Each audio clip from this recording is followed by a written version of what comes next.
The International Criminal Court has been in existence since 1998, July, and it was formally inaugurated in 2002. And the first cases of the International Criminal Court were in a country called Uganda, in Africa, in East Africa.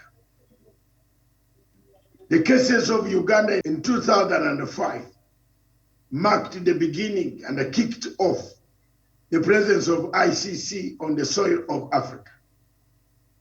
Since then, several African countries have either called in the chief prosecutor to help them to fight the crimes that they cannot fight, or several countries have referred the matters that they cannot handle to the International Criminal Court of ICC.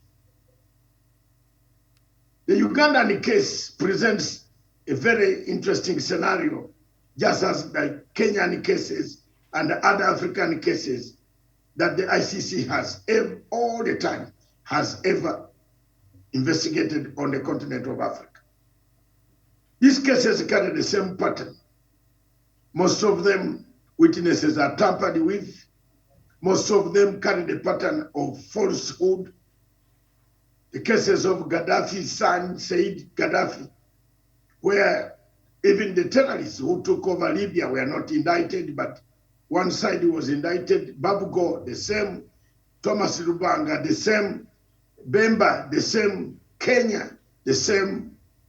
All these cases, the cases of Sudan, the same. Central Africa, the same. They have been the same pattern, where you go and indict one side. Unlike the situation in the Yugoslavian tribunal or Sierra Leone tribunal that looked into atrocities that were committed and the war crimes that were committed. But Article 70 of the Rome Statute presents very different direction. Article 70 of the Rome Statute is one of the most obnoxious articles in the Rome Statute, which you must not cross. You don't tamper with it, you don't touch it, you don't call the witness, you don't even smile to the witness. It is therefore this article that brought Mr. Icc Gicheru into the clash with the International Criminal Court. Several names this morning were mentioned. It is up to the court that now they have heard both sides in their closing remarks. Each side saying they have a case, and the other side saying they will have a case. We had instances where we thought, where it was said that Gicheru perhaps could strike a deal. You never know, he could go back as the judge comes up with a verdict and say, you don't need to come with a verdict, or you leave it up to the judge to make a decision. We leave it to be seen by the judge who is handling the case, who will announce, and the ICC will announce when this ruling and the sentencing will be. It is therefore very important.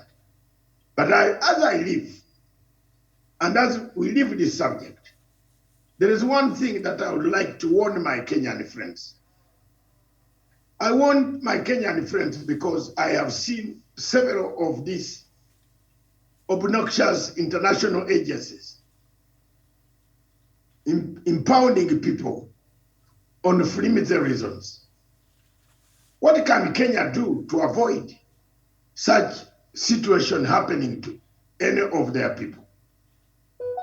The removal of work envelope from the statute and from their books, from parliament, from the books of reference, is the only route that can save Kenya.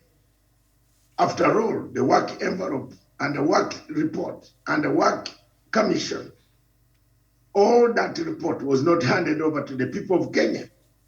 One wonders why the people of Kenya went ahead and debated a subject that was not handed over to them, yet they used taxpayers' money to investigate, to find out who was responsible and culpable for the crimes against humanity and the violence that took place in 2007, 2008.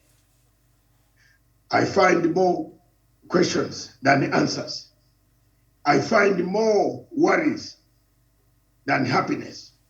I find more sadness than joy. But here we are. We are in it. We don't know what the decision will be from the data collection that was seen of telephone exchanges and the communication which the OTP has received. One does not know where and how and when, but it is a matter of when, not how. It's a matter of when. The how, we know it. We have heard about it, how it was done, but a matter of when will the judgment come. It therefore presents a very tough scenario for the people of Kenya, for now and in the future, that in case the people mentioned adversely in the report are required to appear to the International Criminal Court under warrant of arrest, of which they are pending 2 of them, and maybe others following on the way. It remains to the court and the judge to decide. Thank you very much. As risk analysts, we have done our job. And I want to make a disclaimer. I am not a friend of the International Criminal Court. Therefore, I don't subscribe to their trash. But I only do this as a journalist who is covering and who is informing the public. God bless you. God bless Africa. Thank you very much.